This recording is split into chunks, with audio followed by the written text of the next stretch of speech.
Hello, everyone. Welcome to our virtual open house. My name is Jessica Zubar. I'm Senior Vice President here at HALT, calling in from a very hot and steamy Boston. I appreciate all the chatter that I see going on in the chat box right now. A lot of you are introducing yourselves and letting us know where you come from, and I always love to see the internationality, not only of our current students, but obviously our prospective students as well. So it looks like we have India, a lot of Latin America representation here, Tanzania, Florida, and many more. So please continue to do those introductions there. It's fun to see where you guys are all calling in from. What I want to do is just kind of set the tone for how we're going to be conducting this event today and what you're going to learn. We are being joined by members of our campus staff from both Boston as well as San Francisco. So you're going to learn more about the academic side of HALT, the program you'd be expecting, as well as the career preparation. We're going to be joined by our career services team. And then finally, of course, a social aspect and the extracurricular aspect is just as important as the academic experience in college. So you're going to hear from our student services department to hear more about what to expect there. We'll give you some time for questions and answers for each of those departments. And then we're going to end by inviting some of our current students who are calling in from different parts of the US as well as the world today, just to give you a better firsthand sense of what life is like as a student here at HALT. So you'll be able to ask questions of students there. So please do, as you get questions, put them in the question and answer box so that I can ask those of our panelists when we get to the Q&A section. You don't have to wait till the Q&A then. But otherwise, what I'd like to do is warmly welcome our Dean of Students, Dean Mo Willen, joining us from a classroom in San Francisco right now. So Dean Mo, welcome. Thank you very much, Jessica. Good morning, everyone. Good afternoon, good evening, wherever you might be. My name is Mo Willen, and I am the Dean for the San Francisco campus. But for today, I am standing in for my colleague, the Dean of the Boston campus, Monica, who is not with us today. But all the same, still part of the same family. I am going to start by giving a short introduction about myself, because at HALT, we place heavy emphasis on getting to know our students and also for them to get to know us very well. I am from the Gambia, which is the smallest country in West Africa. And like many of you here today, I left home to come to England when I was 18 years old. And I did all my post-secondary education in England, from my undergraduate to my PhD. Before joining HALT 7 years ago, I worked in management consulting, and I have worked in many different countries around the world, which gives me a very good foundation in what I do today. I joined HALT in 2013, and I spent my first 5 years in London. Then in 2018, I was very fortunate to be asked to be the founding dean for the Boston undergraduate campus. I spent a year there, and then last year, August, I moved to the San Francisco campus. 10 years ago, I made a deliberate decision to transition from the corporate world to the world of higher education. And this is mainly because working in education resonates with my own personal values. I very much believe that life is all about sharing and caring. And for me, that translates in my professional practice today as a person working in the field of higher education. I share my knowledge with the students in the classroom because I still teach, and I will always teach. But also outside of the classroom, I take great, and I invest a lot of effort in ensuring that our students achieve their future ambitions. I have made the commitment for the rest of my lifetime, I will always work with young people. And nothing gives me more joy than welcoming freshmen, seeing them grow and develop, and moving on later on to start their professional careers. I am very much looking forward that I'll be working with you all in the near future. I am going to spend now the next 15-20 minutes to give you more insights into our school and our program. HALT is a relatively young institution, but in the short time that we have been here, 65 years more precisely, is that we believe that the way that students were prepared for their future careers was not as good as it should be. And this is why our founder, Bertil Holt, founded Holt. And one of the main reasons for doing so is to make sure that future graduates are not only trained about concepts and practices in business, but more importantly, that they have the practical skills to apply. Despite being a relatively young institution, we are the first and only business school in the US to have triple accreditation. And what this means is that the true and genuine sign of a good higher education institution is that you must be validated by these accrediting bodies to denote that the quality of our tuition is very, very high. So we are very proud to say that we are one of the few schools to have this accreditation. In fact, globally, only 1% of business schools have these triple accreditations. We are also highly ranked by the Financial Times, Bloomberg, and other organizations.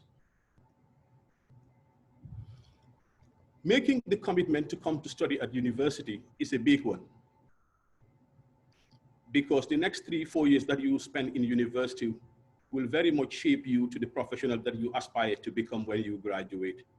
And at Holt, we take this very, very seriously.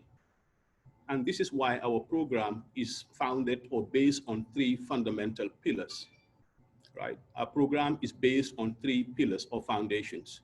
So when you come to Holt, the first one is about making you understand our world.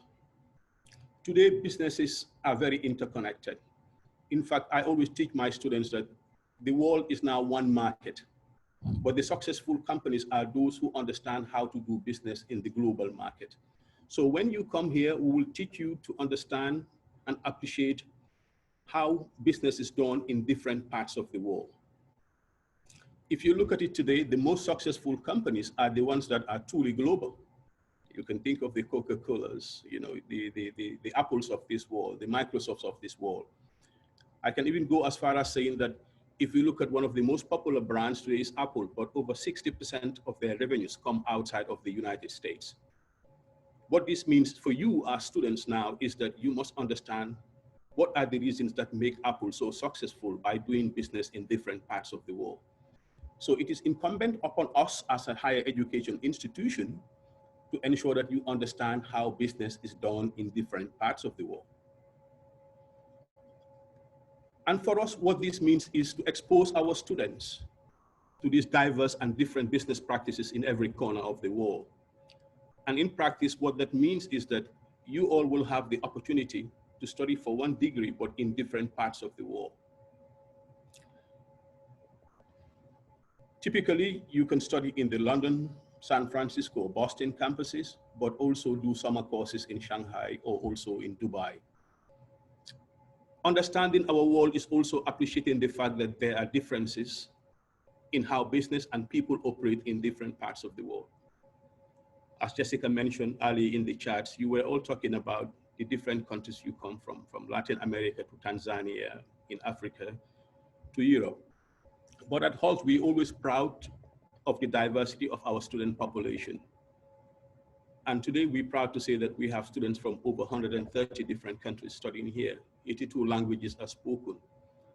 And also among the faculty, we have people coming from every part of the world.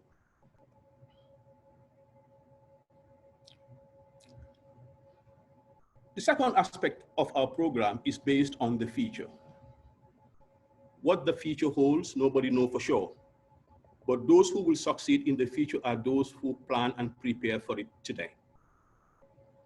And more than anything, technology is changing and transforming our world. There's a saying that the only constant in business is change. Change will always happen. And these changes are driven by technological innovations. But then we as an educational institution found it necessary to make sure that our students who study here are well versed in these technologies that will shape the future.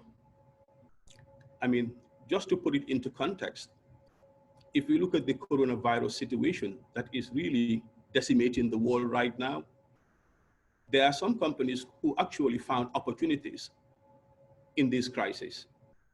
I mean, you only have to look at Amazon, whose sales have almost doubled in this period because they leverage technology. And without doubt, a brand like Zoom, for example, its stock price have gone up almost fourfold now. So for us, what this means is that our students are taught during their studies here the technologies that will shape the future. So for all of you who will come to study with us, you will learn about artificial intelligence, right? We will learn about blockchain, cybersecurity. And the reason we do this is because we appreciate and we very much believe that these technologies will determine how organizations perform their functions tomorrow. And we should not wait until you graduate to learn these. Rather, we give you the opportunity to equip yourself with these skills so that when you go to work tomorrow, you can add value to the organizations that make use of your services. And then the third aspect of our program is to help you understand who you are as an individual. I believe going to university is a chance to discover yourselves as people. You will learn who you are as an individual. I mean, I always use myself as an example because I have been where you are now today. 18-year-old kid in the Gambia coming to England, and I had to discover myself away from parental control, being responsible for my own actions. But more importantly, it helped me grow as an individual. So for us, what this means is that when you study with us, you don't only learn about business, but you discover yourself in terms of who you are, what are your strengths, right? What are your weaknesses that you need to work on? It's about also gaining high levels of self-awareness. It's about adopting what we call here a growth mindset, right? Which means that in life, you will always face challenges, but we should not be scared of challenges. We should always confront our fears and overcome them. So when you study with us here, what it means is that we will give you skills and competencies that will help you evolve as a person. For example, in the many courses you do here, you will learn more about global awareness, cultural awareness. You will learn about improving your communication skills, your critical thinking skills, your ability to work as part of a team. I mean, these are all critical skills that employers expect from graduates now.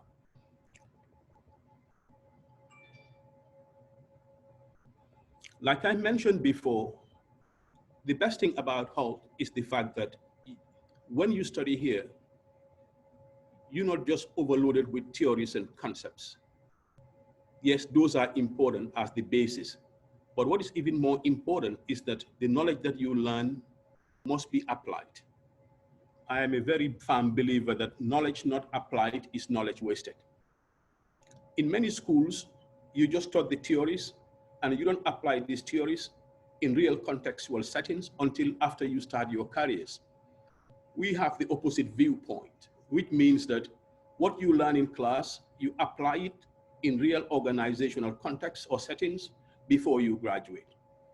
And how do we do this is that in the many courses that you do here, the assignments will be based on working with real companies. And what that means is that myself as a professor will teach you the concepts, and then to test whether you have understood the concepts and need to apply them, we will normally partner with a company, and the company will come in, give you the challenge, and then you use the knowledge I have taught you in class to develop solutions to these corporate problems. I have to be very honest here and say that in my almost 8 years of studying in England, and I went to some very good schools, including Oxford, I never had the chance to do that. And I really appreciate how valuable this is. And I can say that I have also taught in many schools in England and in France and in China, but I've never seen a school that does this on a much more regular basis than HALT. So when you study here, you'll be exposed and you'll be challenged to work with companies in terms of generating solutions to their business problems. And these challenges comes in many forms. In your freshman year, you will have what we call a startup challenge.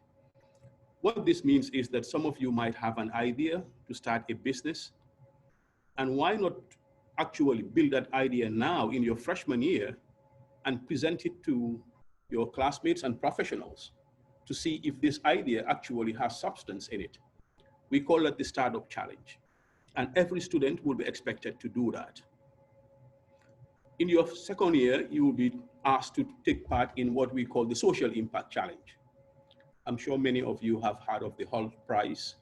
The Holt Prize is also founded by the patron of Holt, Bertil Holt, and it was founded with the main objective of finding solutions to socio-economic problems around the world. So we expect our students to participate in the Holt Prize challenge in their second year. In your third year or in your junior year, by this time, you must have declared your major. And in each of the majors that you specialize in, you will also be expected to do a challenge. I'll just give you an example here. This past spring semester, my brand management class, which I taught here in San Francisco, was the business challenge for the marketing majors. And we partnered with a company here in San Francisco called Eco Refill Systems, which is a very successful startup that works with Google, LinkedIn, Amazon. And what it does is basically recycle cooking oil, right? It works in the social environmental space in terms of responsibility on this part of businesses to dispose of cooking oil in a very environmentally friendly manner. And the lady who founded this company was so impressed with the students in the class that she hired 2 of them who are right now doing internships with them. This is what differentiates Hall from other schools. We give you the knowledge, you apply it using real companies, and working with real companies is so critical today for many reasons. One, it validates what you have learned, right? It is evidence that what you learn matters to companies. Number 2, you have the opportunity to do internships with these companies, right? And number 3, for us also, what it means is that it spreads the more awareness about our school in the minds of employers in terms of how different our curriculum and our teaching methodologies are, so that when they're looking for graduates to recruit, they will always come back to us. And in your final year, before you graduate, you will do what we call the Holt Business Challenge. This is one of the capstone options that are open to the students. And over the years, we have partnered with so many big global brands to work as our partner for the Holt Business Challenge. We have worked with Union Bank of Switzerland, UBS. We've worked with Unilever. We've worked with Ferrari. And we've also worked with McLaren. And 2 years ago, we also worked with Amazon in England.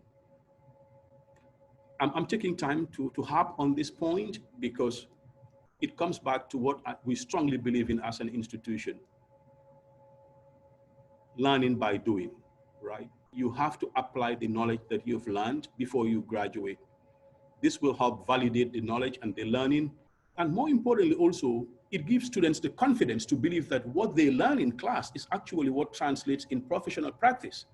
So they have nothing to fear when they graduate and they work, for example, in marketing, and your boss says to you, develop a 1-year marketing plan for the company in Africa. You will not be scared because you've done this, you've tested it with other companies, and this should really give you the much needed motivation to start your professional career.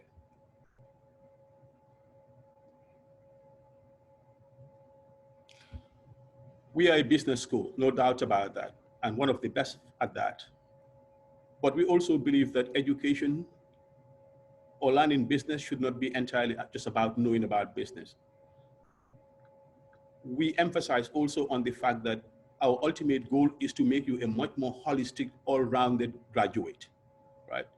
Yes, your specialization is business, but this does not in any way diminish, or we also make the effort to make sure that we give you the knowledge, the skills, the competencies to become a much more rounded professional beyond the realm of business, right? For example, we work on your skill sets, right? So it's not just about marketing or finance or entrepreneurship, but it's also about working on your skills. It's about knowing the other aspects of business, other aspects of our world outside of business. So don't be surprised in your freshman year if you also take courses such as psychology that are outside the area of business, but are also important in building your business building you as a business professional of the future. So when you study with us, you have the option to choose from any one of the 5 different majors we offer here. You can choose to major in business analytics, which is very hot right now. You can choose to major in entrepreneurship, finance, management, or marketing. But also, you have the option to minor in computer science, in design, in economics, or in psychology. I think, and we will help guide you through this process. It is always a difficult decision for many students to decide what's going to be my major. And I think we have the expertise in-house to help guide you through this process after your second year studying with us.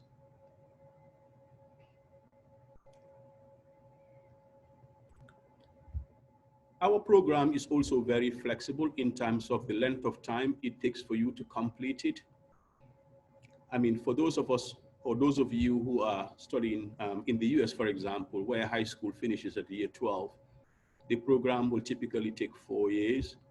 And for those of you who are studying, especially from the European countries, or you did the IB, or you did the German Abito, or the Italian Maturita, or the French Baccalaureate, or the English A levels, typically you will finish the program in 3 years because year 13 is considered to be more or less your foundation year in university. But I will also like to add the fact that many students will complete their program often in 3 years or under because they normally use the summer semesters to earn more credits, right? So instead of taking the summer off as a vacation, some students who want to complete their program within a shorter time frame can often use the summer months to gain more credits for each year that they study with us here.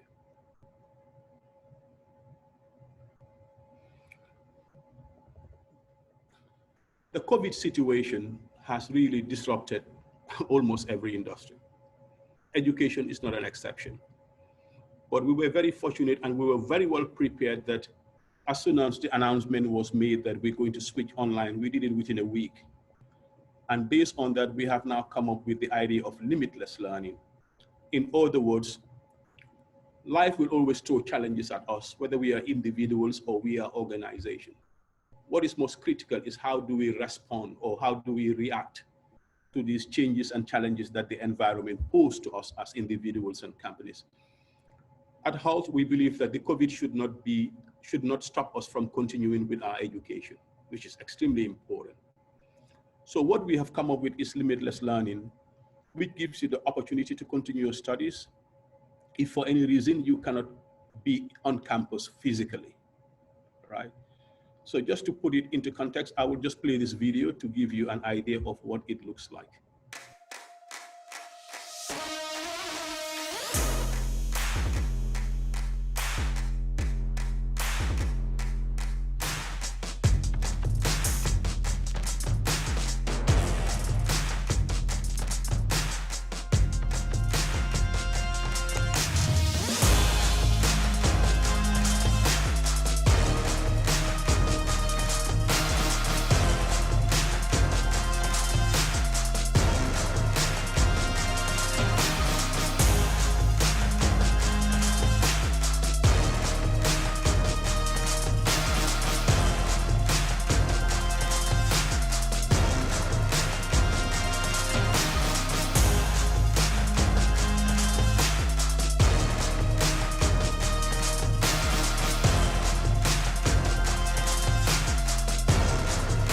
Who should present? Should it just be me or should everybody? Why did you tell me?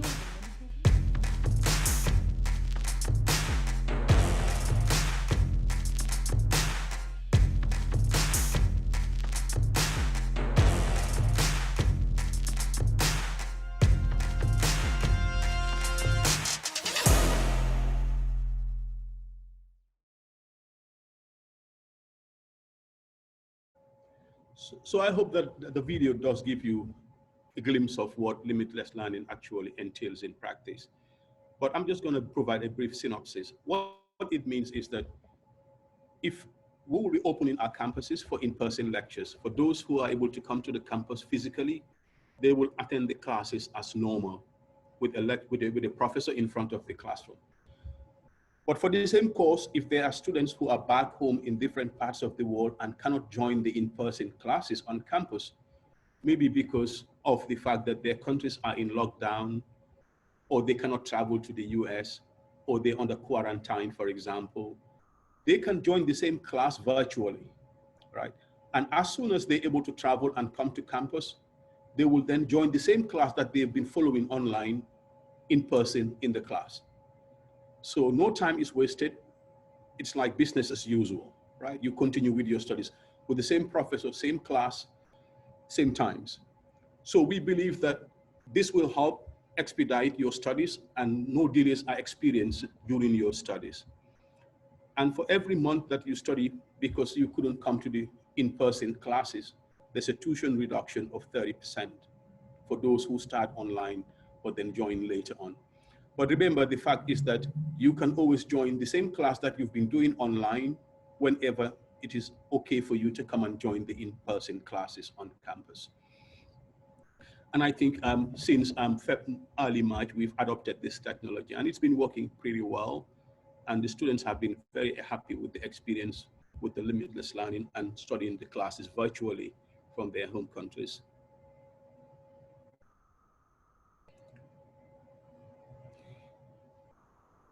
Thank you. I will now hand over to Lauren, who is our careers development expert. Great. Thank you so much, Dean Mo. And hello and welcome to everyone on the call. Thank you for being here. My name is Lauren Pine-Toski, and I have the pleasure to lead an amazing team of career advisors in Boston and San Francisco, and I'm thrilled to represent the career development team on today's webinar. So now each of you are at a point that you're considering furthering your education, which is fantastic. And with furthering your education, that means you're also learning skilling. And you're applying that skilling and it leads you towards obtaining employment. So I'm excited to take a few minutes to talk you through what your career development experience would be while joining us at HALT. As you are learning throughout this webinar, a degree from HALT could take you many places and on many different career paths. And every undergraduate student has a designated career advisor who will help guide you through that journey of self-reflection towards your graduate job and support you in developing the tools and skills that you'll need to land that job. In this case, I'd like to present Tom Lynch. On our Boston campus, he is a designated undergraduate career development manager. He has spent 5.5 years at HALT thus far, and he has been working in a coaching and facilitating role since he started here. His background in accounting and marketing definitely has helped provide context to students looking to those demographic areas for jobs, but also any other job placement area, as he knows what it takes to build skills and also assess those and prepare yourself to move forward in your career. It's important to note the job categories and kind of understanding how these outcomes to our prior students going to HALT has showcased the impressive success of our students. So just in 6 months post-graduation, these are the stats for our most recent graduating class in 2019. Very impressive numbers. Our students are finding work. Now, to what Dean Mo had just mentioned regarding the world of COVID, what does this mean? So there is a marketplace out there. It just looks different than it did before COVID, meaning the way that you interview for jobs looks different. The types of jobs you're doing looks different. You might even be more remote than ever. And essentially what COVID has done to impact our market, anything that was once a business in person is now online.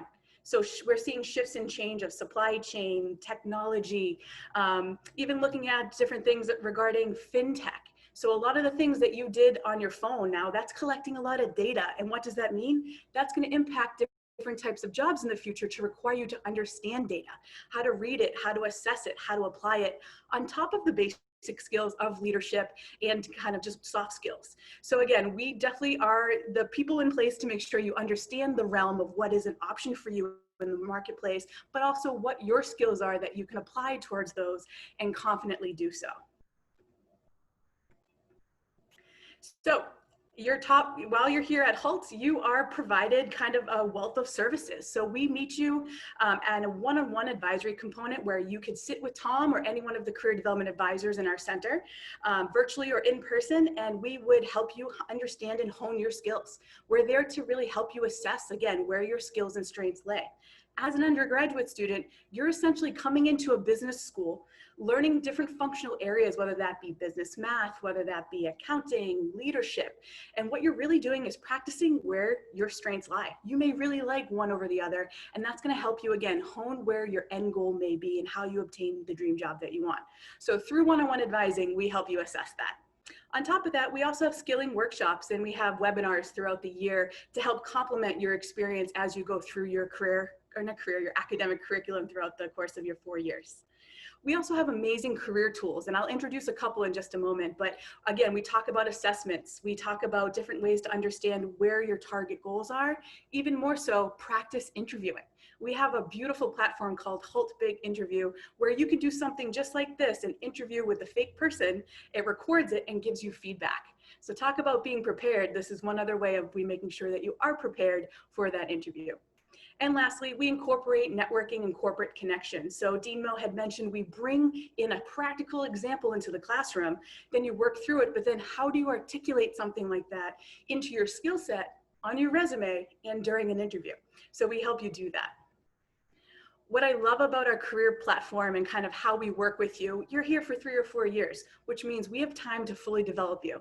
And we have created a pathway system in which we assure that you're designatedly specific to hit all of your targets every year to develop, meaning there's a theme that has specific topics that will be covered within your career journey, a skill that you'll develop and how you take that away, an event of how we receive or how you'll receive information and how we'll make sure you practice that event. And then again, the tools and resources to continue to facilitate your learning in that skill or development. So what this essentially means is that over the course of 4 years, you'll be able to articulate your growth and how you're shaping into a professional that is employable and a great candidate for the workplace. So let's talk through some of those outcomes and the milestones over the 4 years that you'll be with us. In year 1, we're looking to really understand who you are, self-reflecting. Again, understanding the market and what you can do in the market, understanding the job search framework. And as you transition into year 2, you're taking what you've learned from the classroom, you're taking what you've learned from your own self-assessment, and you start applying. What does that mean for where you want to be in the world? What type of industry, what type of job? And you start to really build your professional network.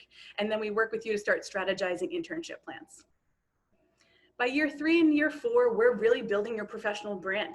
If I were to ask any of you today to give me your 30-second elevator pitch to tell me who you are, who could confidently do that right now? And it's okay if a lot of you just panicked. I'm not going to call on any of you. But essentially here, we want to make sure you can confidently do that by the time you're your junior year. So that, again, when you're talking during networking events, when you're meeting somebody, even a faculty member, you know what your brand is and you represent that brand, not only in person, but even on LinkedIn and all the social platforms. And then lastly, by year 4, we're helping you get into the job market. And we want to make sure that you're able to get out there as fast as possible through whether it's an internship, converting it into a full-time offer, or we help you throughout one of our job fairs that we have in the springtime, your senior year as well. Now, I know you're excited. You know, you've heard about all the different program offerings regarding academics and now careers, but let's talk a little bit about a student success story out of Boston. And I'm very excited and inspired by Jessica. Jessica had a great accounting internship at Sonos, and she's still working there. She was incredibly proactive throughout her time at Hult, and she networked and engaged early with not only people in the greater Boston area, but also within the cohorts of students at Hult.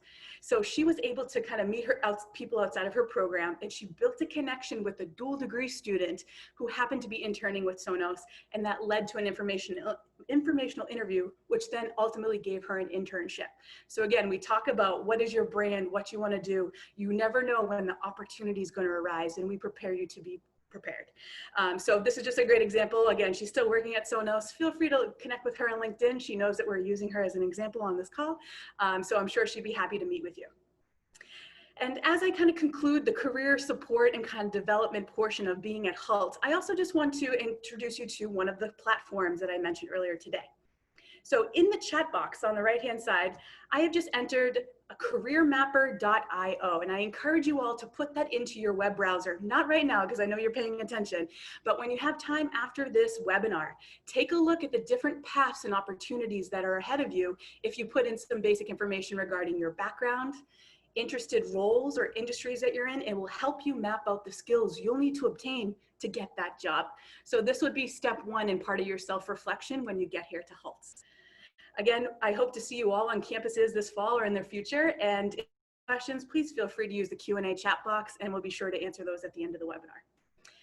I'm going to be passing it on to Morgan, who represents our student services department, who is going to talk to you a little bit more about what happens on campus in your extracurricular activities. Morgan? Hey, thanks, Lauren. Hello, everyone. My name is Morgan McClure. I'm a Student Services and Events Coordinator on the Boston campus. This is my third academic year at HALT. And even though I grew up just a little bit north of Boston, I have lived and studied abroad in a number of countries, including the UK, Indonesia, and Egypt. So I really love HALT because it allows me to interact with people from all over the place and hear from you what will help you make HALT feel like home. So one of the big things that Student Services is responsible for on campus is the clubs and societies. So we have a number of different clubs and societies, and they all fall into sort of three different silos.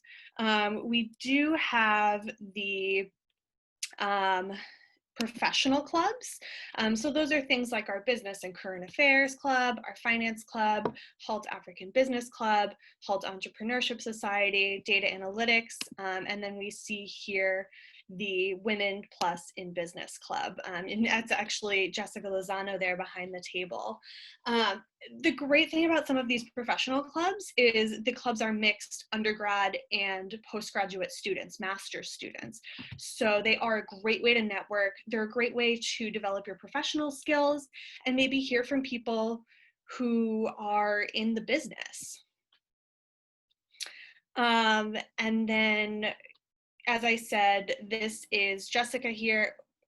So she is an undergraduate, and oh, I think we went ahead a little bit there. And so there are a number of clubs that are started and run by undergrads. So it doesn't matter that you are an undergraduate student, you can still be the president or the vice president or hold a leadership position in a club with these master's students. One of the next clubs I want to showcase here are our sports clubs. So this is the Outdoors Club. They had a number of really awesome outdoors trips this past year, a lot of hiking. We're really close to some awesome mountains, so it's really easy to get out there. We also have a running club, a rugby club, and again, a lot of these, including the Outdoors Club, were actually founded by undergraduate students. They saw a need here on campus and they brought this to us. And then next, I want to go over more of the social clubs. So one, for example, is this cooking club, HALT Cooking. And the cool thing about this club, again, founded by an undergraduate student, he actually joined HALT this January. So he was brand new, and he, again, said, hey, cooking is my passion. I want to bring this to campus. And we helped him get up and running. Just as he got up and running, we ended up having to close the campus because of coronavirus. And he was super proactive and started this HALT from Home cooking class series where he took to Instagram Live and showed students how to make things at home. So again, just another one of the really awesome opportunities and ways our undergrad students are super creative and stepping up and innovating, even though we aren't able to meet in person. If we go to the next slide. So like I said, Felix came to us mid-year and said, hey, I have this idea. Starting a club is super easy. All you need is 5 interested students. 3 of them will need to take on leadership positions. And then you need to come up with a club charter or a club constitution and a member communication strategy, and then just give us an idea of some of the events you want to hold. Bring that to Student Services. We're more than happy to get you up and running. We love when clubs come to us with event ideas. We think that when students come to us with ideas of things they want to do, those are always so much more popular than us providing things. So we love to have you get involved, and clubs are one really good way to do that. If we go to the next slide, you can actually see another great way to get involved is the HALT Student Association. So the HALT Student Association it was established to ensure that students have the most enjoyable and fulfilling experience possible. The HSA is basically the official voice of the student body. So they advocate for your best interests and work together with us and the HALT community to make sure that those interests and those needs are heard.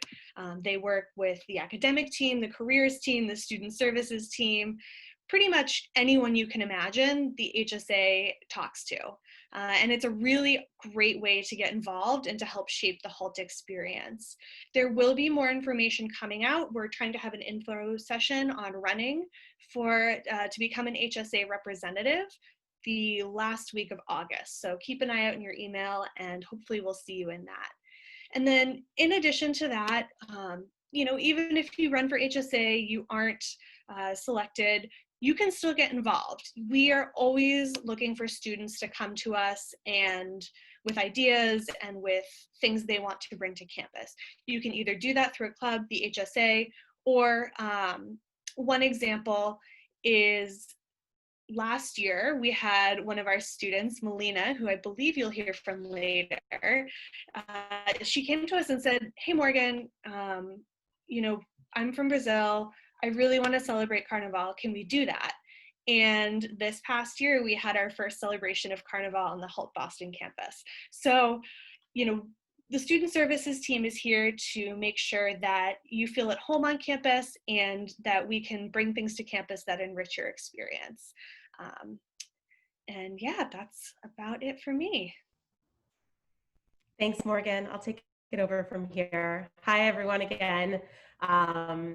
Before we kind of get to our questions and answers, I know we've heard a lot about what life is like at HALT and the sort of the different benefits of studying business, not just in general, but business at HALT. But there's also the practical side. A lot of you are going to be looking at college applications over the next few months. So what I wanted to do is just speak briefly about what that application process looks like at HALT to answer some of probably the more logistical questions that you may have right now. So we'll go to our next slide. One second. This makes it look pretty linear and simple, but obviously I know that the application process can be stressful, especially in your senior year. We do have a few different ways to apply online. So we have our own application portal available at hult.edu/apply, where you can enter in your personal information about your school, upload documents, etc. It really creates an online profile for you. Of course, for those of you that are applying to schools primarily in the United States and are going to be using the Common App, we do have a profile in the Common App that you can use as well. Most of you are probably not looking at London since you're joining the Boston Open House, but in case we do have some folks that are looking at London for next year, we are also available on UCAS as well, which is essentially the UK equivalent to Common App. Of course, you are going to have to do things like submit admissions documents, including transcripts from your penultimate year when you're going into this. So basically your transcripts going through your junior year. And then later on in the year, we'll of course update that with your transcripts from your senior year as well. We do something at HALT called a personal assessment interview that we consider to be a critical aspect of the process. And the reason for that is you hear a lot of schools talk about holistic admissions, really wanting to look beyond GPAs, beyond kind of what you look like on black and white paper. We really take that very seriously here at HALT. It's not to say that, your GPA doesn't matter at all. Of course, there's some credibility to there, but we know that truthfully, there isn't a lot of correlation between what your GPA is in high school versus how you're going to do in HALT. That comes from motivation. That comes from your mindset. So we do a personal assessment interview with a member of our enrollment team to really get a sense of what can you contribute to an international cohort? What are you looking to sort of bring to the HALT community? And how can HALT help you achieve your goals? After that interview is completed, we generally get an admissions decision to you on a rolling basis. So it's typically within 2 weeks. And then hopefully if you're accepted, we invite you to our accepted students weekend. This last year, we did them virtually for the first time, courtesy of COVID-19. And this year, we hope that we'll be able to see everyone in person again, but just in case, we're actually anticipating both virtual and in person this year. And then of course you have until May 1st to confirm your place for our September intake. But if anyone here is actually looking, we also have a January intake as well. I know we have some of our Southern Hemisphere students joining us today, and it tends to be a popular intake for them. And then of course we get ready to come to campus, depending on what that intake looks like. Head over to our next slide.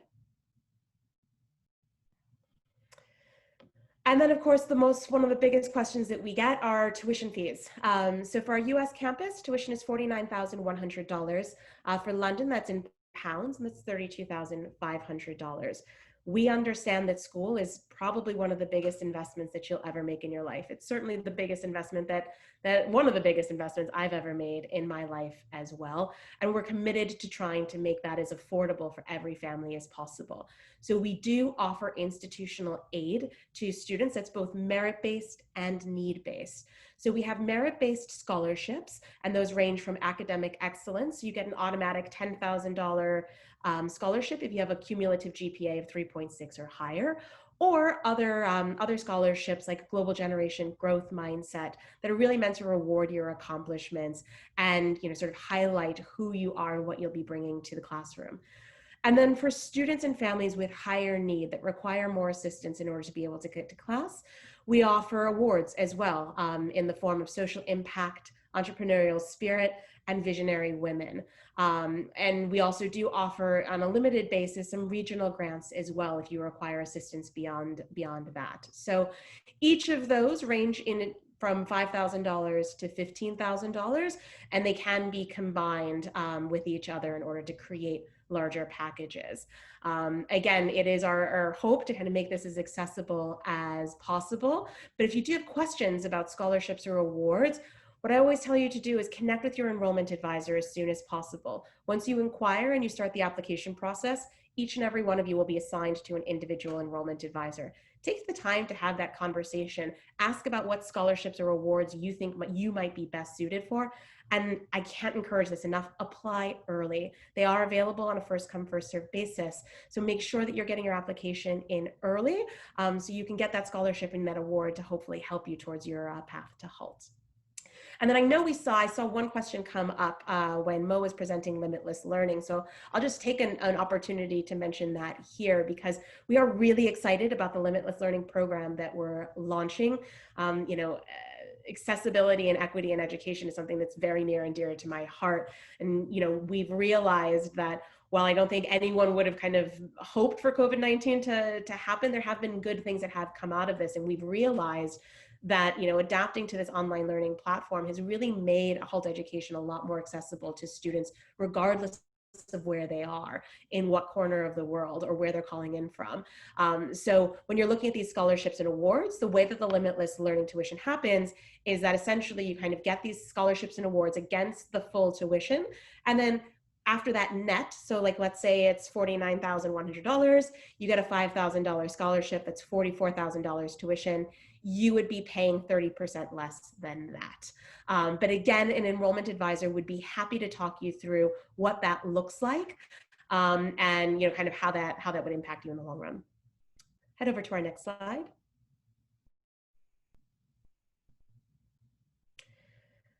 And then finally, one of the things that I'm really excited about, we did this for the first time this past year, is, many of you, as you're starting to think about colleges, you're probably thinking about two categories of early decision colleges and applications and regular decision colleges and applications.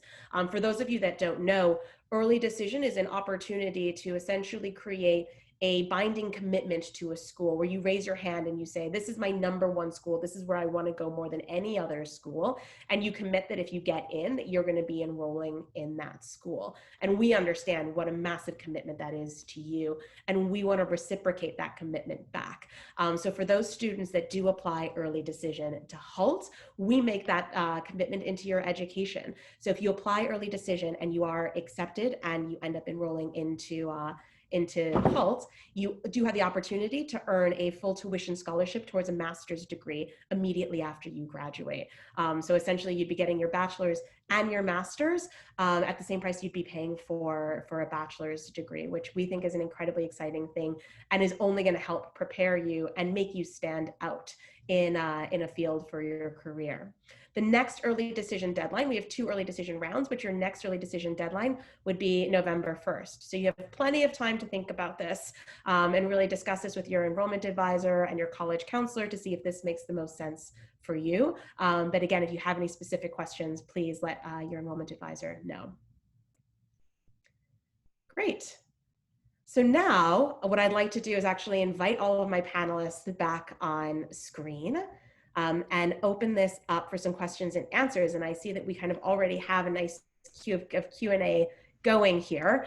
So why don't we start? I know this question came up, Dean Mo, when you were talking about the HALT prize in the context of challenge learning. So the question was, what is the prize to the winners of the HALT prize? And is this something that's only hosted in their sophomore year? Thank you. No, the whole prize is open to students at the different stages of their studies, right? You can be in your, from your freshman year, you can come together with a team of other 4 students and form a team and participate. Could be the same when you're in your final year as well. So it's open to all undergrads at any stage of their studies. And then the prize is $1 million, which should be reinvested in growing the business that has won the competition in terms of making a change for the betterment of our world. Yeah, it is. And that sounds like a big prize. I think I would add that this is a highly competitive competition. So I believe it's the world's largest social impact competition that was founded by a HALT MBA alumnus just 10 years ago, right? So I think we answered that question about tuition fees for online learning, which was the next question that we had from Nadia. I love this question from Patra. So I'm going to ask this of, I'm going to ask this of you guys, but then Patra, just so you know, I'm also going to hang on to this question for our students, because I think it's a really cool question to ask of our students as well. But how would you, each of you, describe HALT Boston's culture? And Dean Mo, we'll start with you, because even though you're in San Francisco, you actually were on the Boston campus. So I think you have really strong ties to it and are able to answer this question as well. Great question. I'm so happy about that question. Yes. I mean, like I said before, the HALT undergrad Boston campus was open in fall 2018. And the culture there, if I can use one word to describe it, is family. Right? We strongly care for each other. We embrace each other. We supported each other.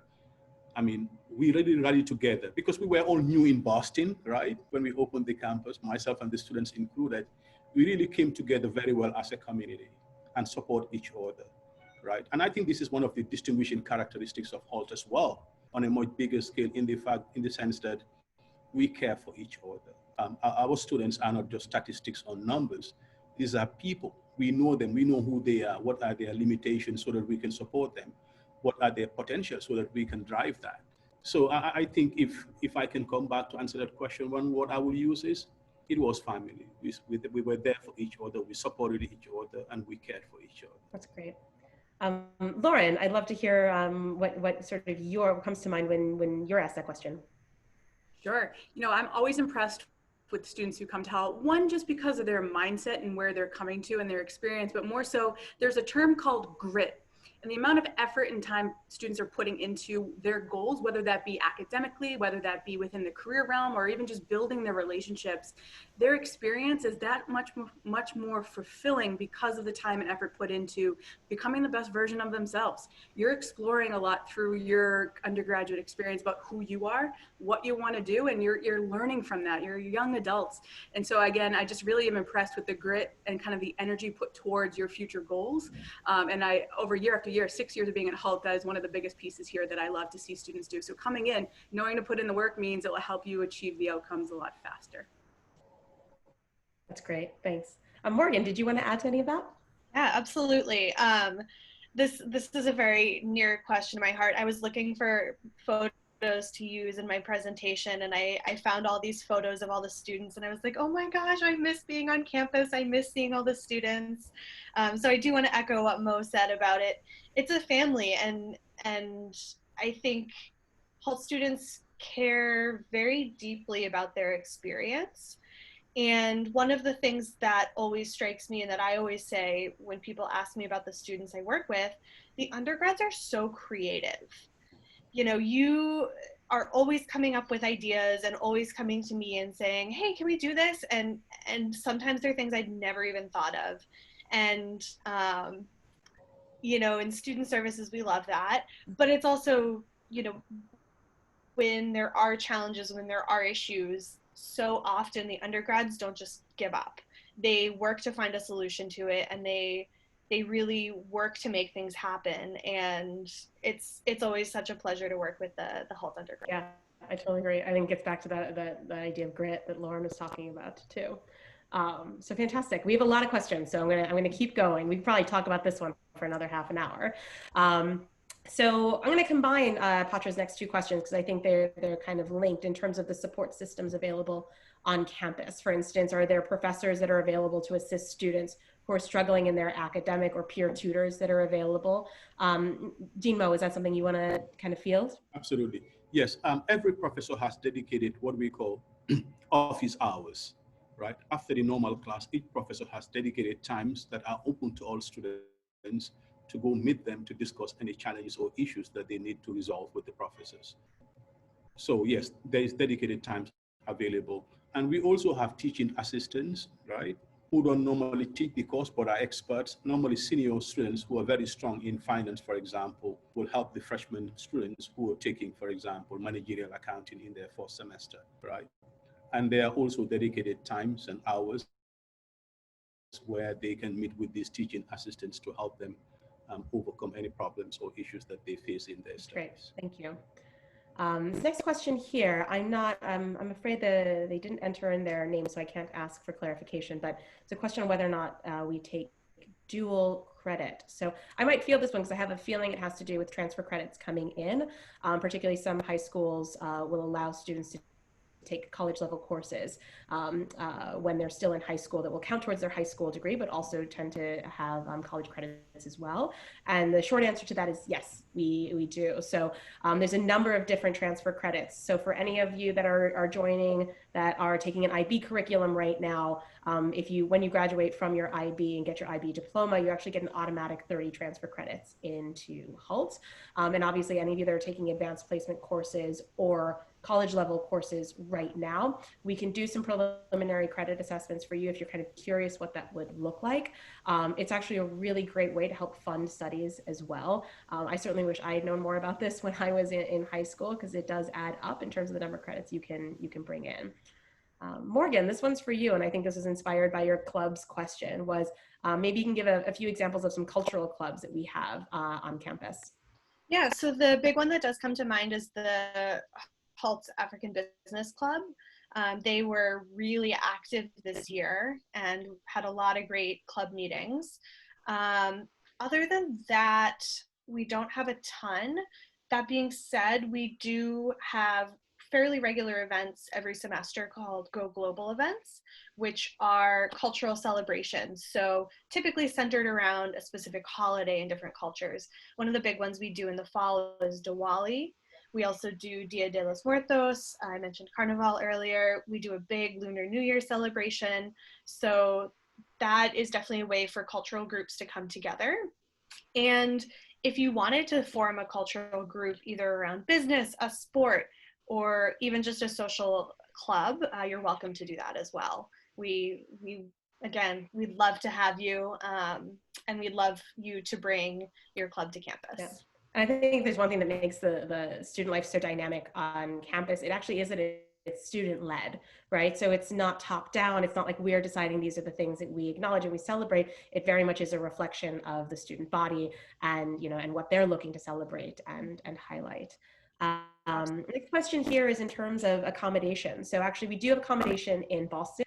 It's beautiful accommodation building called Hult House. It is mandatory for all first-year students to live there, and it is co-ed, but any double occupancy rooms would actually be single sex, so it would be same gender in those rooms. But we have plenty of information online if you want to take a look. But this is just our first year actually having students live in there, and it's beautiful, much nicer than most of the places that I've lived in as an adult even. So it's a wonderful place to call home your first year, and really helps kind of make that transition. The next question we have is from Romulo, asking about if we have scholarships for transfer students to from community colleges, and if so, how much do you offer? And that's a great question, because I think it's a clarification I didn't make in the slide, and I know a lot of schools handle first-year students differently than transfer students, but we're actually proud that we offer equal opportunity for financial assistance to both transfer students as well as to first-year students. So if you're transferring from another bachelor's program or a community college, we're happy to kind of offer you and make you available to any of the scholarships that we have. And we actually do have some relationships with community colleges. So offline, I'd encourage you to get in contact with your enrollment advisor so that we can understand to see which in community college you're enrolled in, if we have an articulation agreement with them, and if you're a member of PTK, where we actually do have a scholarship program set up with them as well. We have a couple of sort of admissions questions that I can quickly take as well. If we're taking SAT scores, we are a test optional school, and I would say we're proudly a test optional school.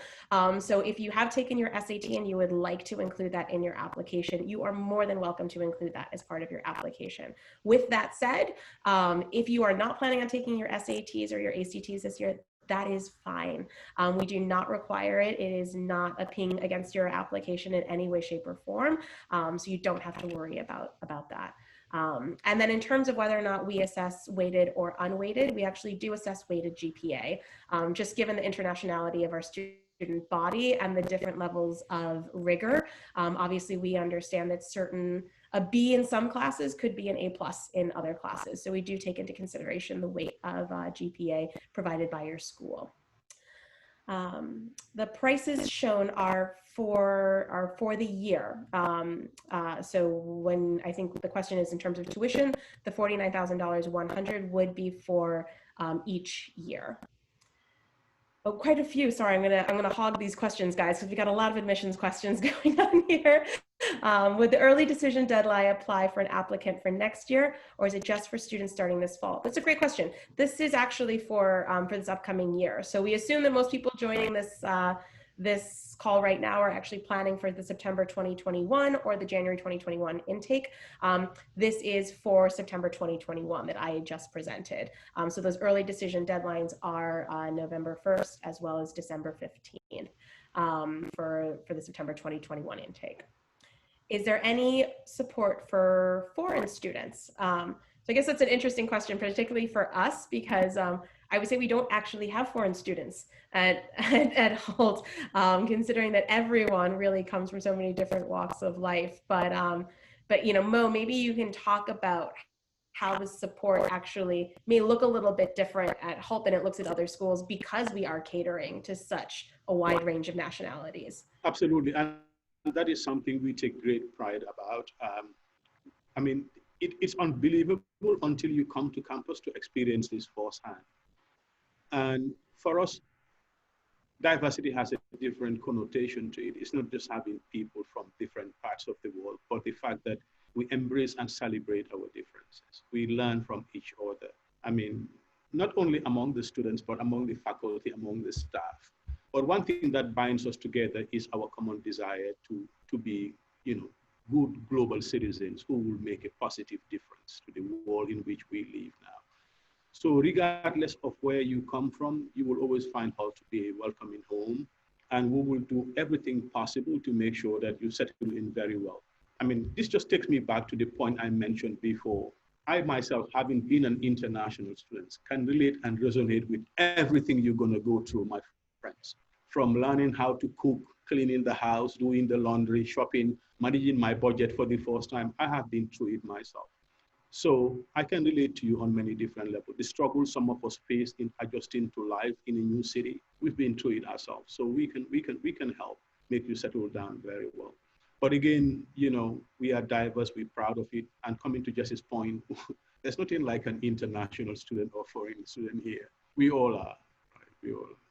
Great, thank you, Mo.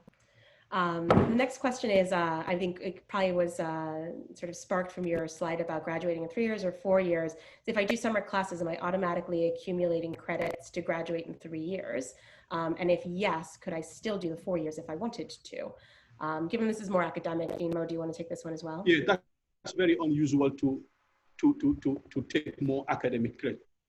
Typically, you will have to finish 120 credits or 40 courses, which, like you rightly pointed in the question, if you do summer courses, that will count towards the 120 credits you need to graduate. And once you reach that 120 credits, automatically can graduate. I mean, whether you will stay on to do additional courses is not something we will recommend. You might as well go and do what Jess said earlier, start the master's program in that case. But on average here, students will normally complete the program in 2 years and 9 months if they stay every year and do their summer courses. Exactly, that's great. Yeah, and I think, you know, we didn't go into depth about this, but we actually, if it's something you're interested in, Maria, and you kind of are thinking like, well, I'd love to take summer classes, but I also like the idea of leaving school in 3 years is a little nerve-wracking. You know, we do something called the combined degree, which even if you don't end up doing early decision and kind of get that full tuition scholarship, you have the opportunity to still save towards your master's at Hult, which allows you to kind of take electives in your senior year that are graduate level, and then you get a jump start. And so you can basically take your graduate program, your master's program, right after you graduate your bachelor's program. And most students will then finish that up in about 9 months. I think you technically could do it in 6, but it's pretty aggressive. So it's usually about 9 months after that. But then you're still kind of getting your bachelor's and your master's degree in the same time that your fellow classmates from high school were just getting their bachelor's. So we have one last question for, I think, this group before we kind of head over to questions for our students who are very patiently waiting. But just one last question, which I appreciate from Patra, which is about our Hult Scholars Grant Program, which I apologize for not mentioning in our scholarship program slides. But as a school, we make a commitment every year that we have a goal of having 10% of our incoming class come in with full tuition scholarships. And these go to students that are high performing, great Hult DNA, and also high need, that realistically we understand this is expensive and it is not within everyone's reach. So going through your counselor, it is a recommendation program. So basically that means there isn't a formal application program for you, but rather you are recommended by your guidance counselor at school. If for any reason you don't have a guidance counselor at school, that recommendation can also come from a teacher that you have a really close relationship with. Maybe it's a IB business teacher that really wants to kind of put you forward for this program.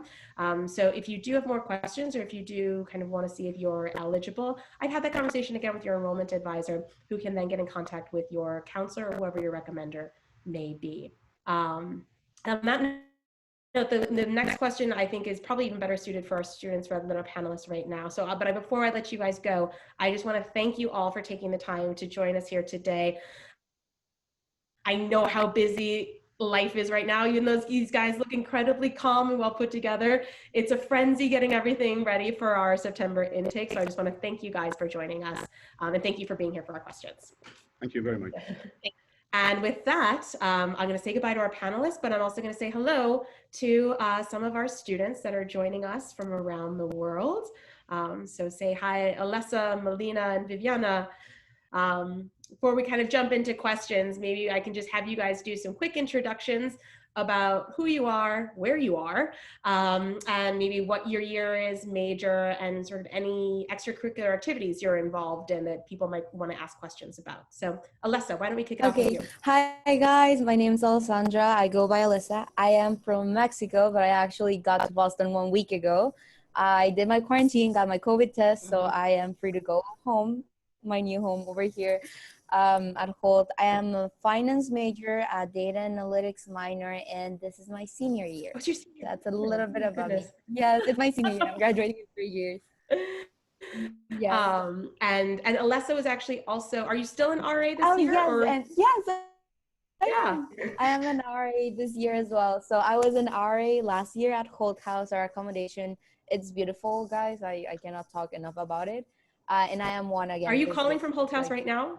no, I'm actually in Avalon. I am moving on Oh, Monday. okay. No, on Saturday. Saturday. I'm Got moving on Saturday. it. All right, great. So if anyone has questions about residential life or what it's like to live in the dorm their first year, Alessa's your woman to ask. Melina. Everyone, so my name is Melina and I'm talking from Sao Paulo, Brazil, which is where I'm from and I'm currently in and will be staying for the semester. But I study in Boston. I'm heading to my junior year. I'm a finance major and my minor is in psychology. Actually, I'm considering economics. I don't know yet. So let's see how it goes. And that's it. I'm so excited to be here and welcome everyone. Great. And last but not least, Viviana. Hi, my name is Viviana. I'm from the Dominican Republic, and currently I am in New York, going to Boston in 2 weeks. I'm so excited. And I'm an upcoming junior as well, majoring in marketing, probably minoring in design. And yeah, that's it. Welcome. Awesome. Great. Thanks, guys. So I'm going to kick it off with the culture question because I thought it was such a great question for our panelists. And I'd love to hear you guys talk about it because I think you live the culture in a different way than we do as staff and faculty. So maybe we'll do the reverse order this time around. So Viviana, if you want to kind of, what comes to mind when you think of Holt culture in Boston? I think Holt's culture is indeed family. I cannot stress that enough. I think us three here, we've been family since day one, since the day we met in orientation. I think it's also, it's very much like family because we get to understand and learn about each other's culture, because you could clash in the beginning because cultures are very complex. But once you get to understand people and how they think and how they react to things, and you get along with them, it just becomes family naturally. Great. Melina, what do you think? Anything to add? So, like family is a perfect word to describe it, but I would also say openness. Like you can see that everyone is always open. Like I can picture it like every day, like in the lobby. I would never, like, if I didn't want to have lunch by myself, I could always sit with someone. Everyone is always so welcoming of you. Like, it doesn't matter if I talk to you once or like never talk to you. They're always like so open. There's not like closed groups or anything like that. They're always open to like get to know you and get to know like your culture and everything. And I feel like this is such a thing. And like as you go, it like really builds a family. And it's so nice to always have like this support. And yeah, it's really nice. Right. Alessa, anything to add? I mean, pretty much everything they've said. And for me, at least right now, I think I can describe it. I came to Boston a week ago and I'm staying at my friend's apartment. One of my friends, she's from Spain, Natalia. The other one's from Colombia, Esteban. And my other friend from Puerto Rico is right here. And you would be like, what on earth do all these nationalities have in common? And it's actually more than what you think. And it's really easy for us to be friends with Viviana and with Mel. We've been ambassadors since the very first year, the three of us. So we've really been through a lot together. And I think that the word family is not even enough to represent what we have become over the past 3 years. I think that family, home, all those things are just like a representation of what it's like to be at a Holt, even with the whole diversity thing going on. Yeah. I'm going to stick with you, Alessa, since you're the only one calling in from Boston other than me. Yes. Maria is just curious about what the area around the Boston campus is like and how does that kind of make it feel for student life? Yeah, there it is. It's a beautiful day in Boston. Here's a pretty girl. That's Holt House. Yeah. So the area around Boston is really pretty around Holt. We are right entering Cambridge. So you have, right when you enter, you have Holt. There's a mall really close by. You have the Star Market, which is where you go do your groceries. There's Whole Foods. I have to admit, when I first came to Boston to see Holt, the location is one of the things that caught my eye. There are so many things that are close by that a student might need. There's even a hospital not very close by, and like our insurance covers it, for example. So it's very nice. The area by itself is very friendly. It's one of those places where you can be out at night. I mean, of course, you take your precautions, just like everyone.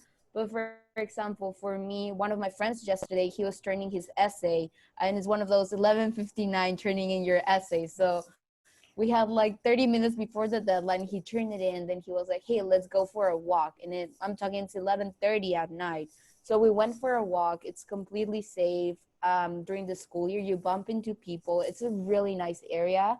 If you go on Google Maps, you can actually see around it, and it's really nice. I think when I was training for college, that was something that I was worried about. I was like, oh, well, I don't want to be in like a too crowded place or something that didn't feel safe. I would say it's a really good area, and the dorms are like in the perfect location also. Yeah. And I think, especially for if you haven't been to Boston, you kind of don't really fully appreciate just how student oriented the city is. Yes, definitely. There are so many universities and colleges here in Boston. So, not just the area that we're in, but I mean, the surrounding area as well, with, like just cafes and museums and things to kind of really foster that student activity in life outside of even just the immediate campus. Yes, definitely. Also, you have beautiful views everywhere. I don't think there's a single bad view in all Boston. There's a couple. Haven't been there yet. I'm sticking to the ones that I have for the moment then. Yeah, no, but it's a great area. But I will say, I mean, just to kind of, in Methless, it is still a city though. So any student coming in, I think the one thing to always say is like, you feel safe and it is safe, but, always kind of have your wits about you and be aware of your surroundings and take safety. And that's something that, we focus on a lot at Holt House that first year as well, because there's a reason why we make that first year mandatory. And it's not just, we want to have you all in one place, but we're also helping you kind of acclimate to that life in college. And that's going to be teaching you about safety precautions and what to do, and kind of make sure that happens in a nice, safe way for you.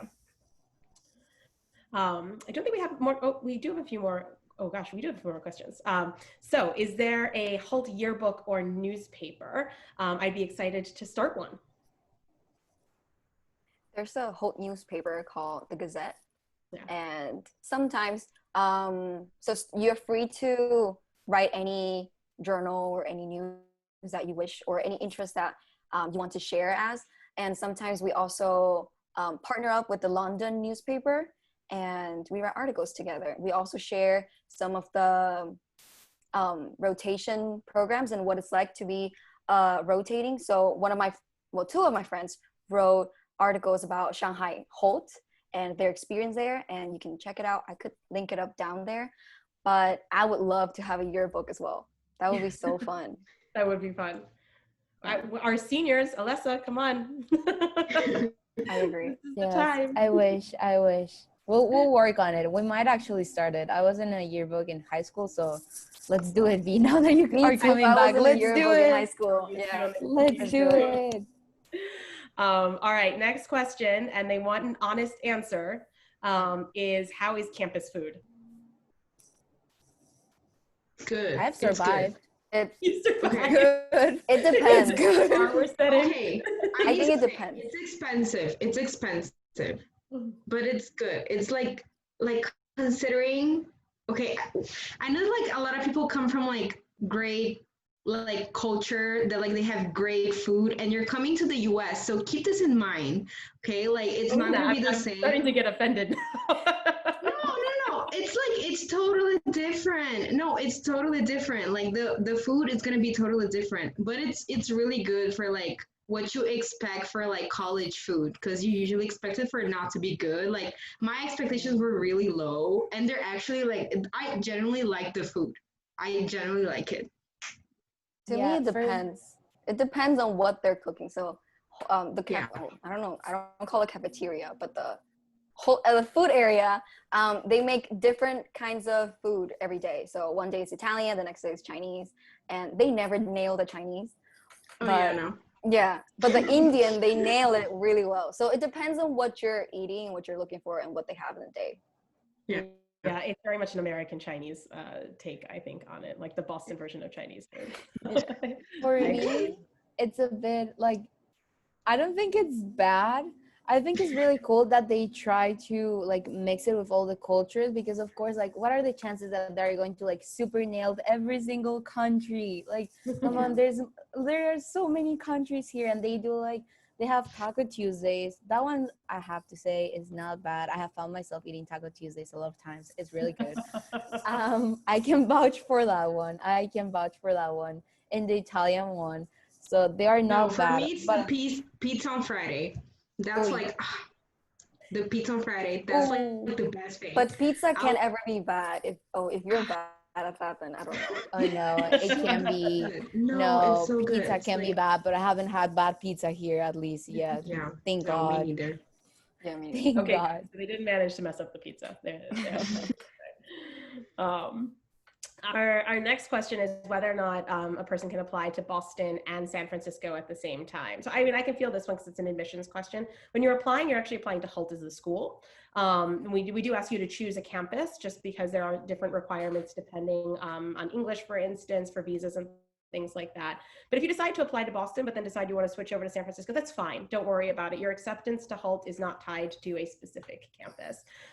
So what I would say is just kind of make your decision based on what you think you want to do, but know that if that changes, it's totally fine, Sebastian. You can then switch it over to San Francisco, or you can switch it to London. I mean, we even have students right now that are planning to come in the fall that are changing their mind now because they realize, like, actually, I want to be a little bit closer to home. London seems really far away with everything going on. I'm going to switch to Boston, and we'll make that happen for you guys.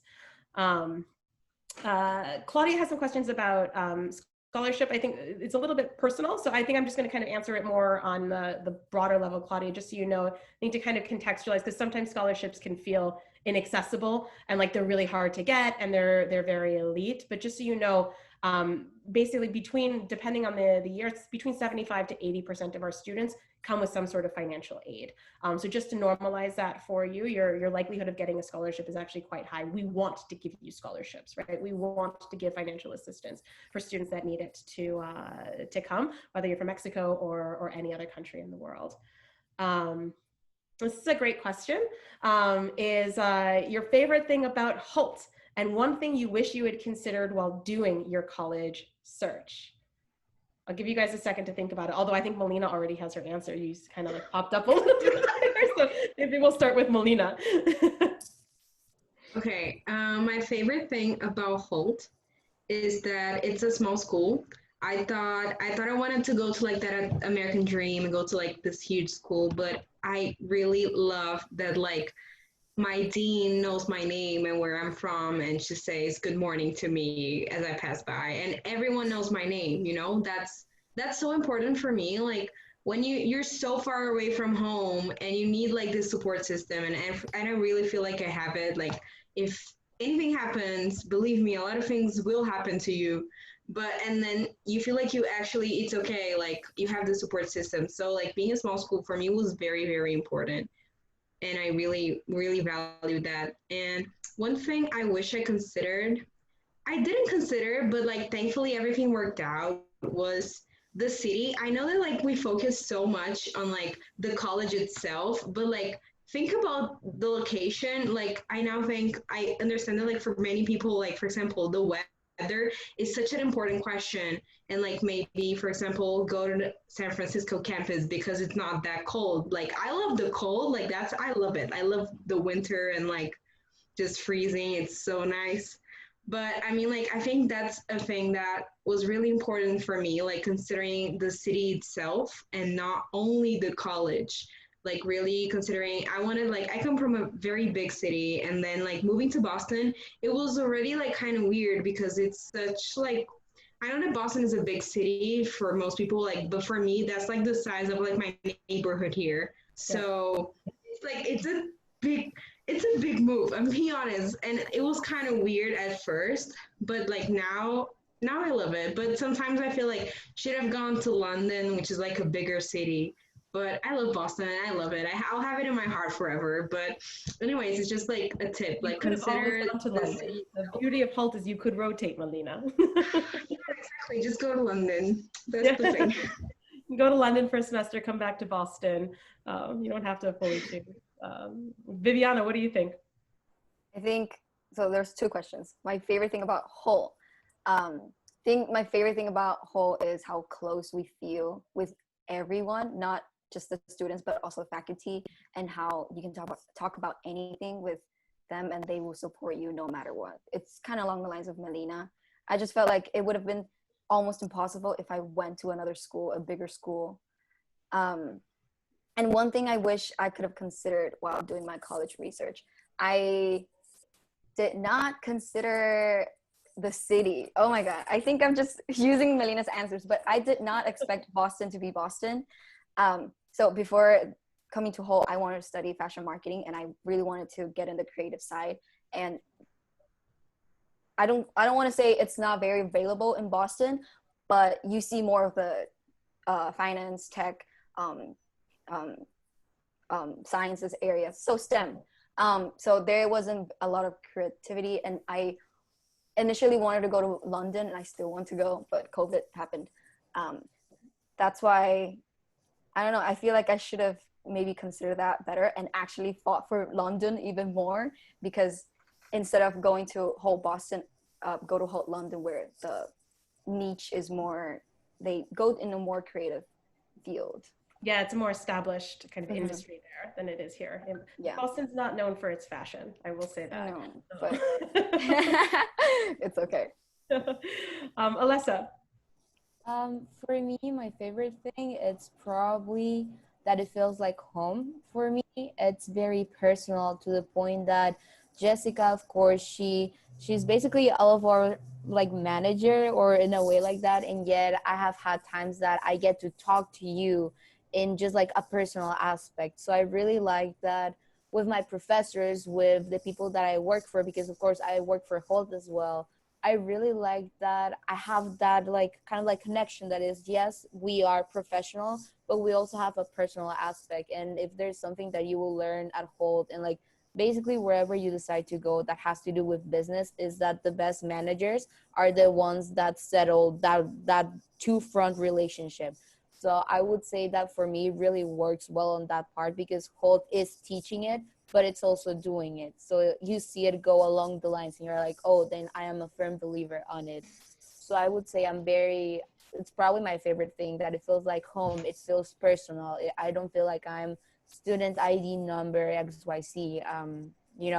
That's something that for me, it's way more important than other things. And something that, I don't know, I probably should have considered. I don't know. For me, Boston was the complete opposite of everything I wanted, and originally thought I was going to hate it. Absolutely. I wanted to go to a really big college. I did high school in the US, and I did soccer, and I did cheerleading. I was in so many clubs. So I was really used to the American style college idea, and I was ready to go. I mean, I had done it my whole life. I had the yearbook, the cheerleader. I went to football games, all that stuff. I was just so used to it. And then all of my schools, I went to school in Texas. That's kind of where I grew up. So for me, Boston was like, that's another world. Like that's not in the US. You don't leave Texas. Yes, you don't leave Texas. I was like, okay, maybe I'll go to Texas or Florida. Like, all of my options were really warm places for starters. So I really don't know how to answer that question. For me, I would say I took a really big risk. Maybe because the school was everything I wanted, but the city was like cross in everything, and I ended up loving it. So I don't think I can really answer your question, because I didn't do it. I was just like, you know what, the school is winning on me. I went to the acceptance students weekend, so it just felt even more personal and more home to me. But yeah, probably consider the city. It's really cold, so For part of the year, it's really hot right now. it's really hot right now. But In 2 months, it's gonna be cold.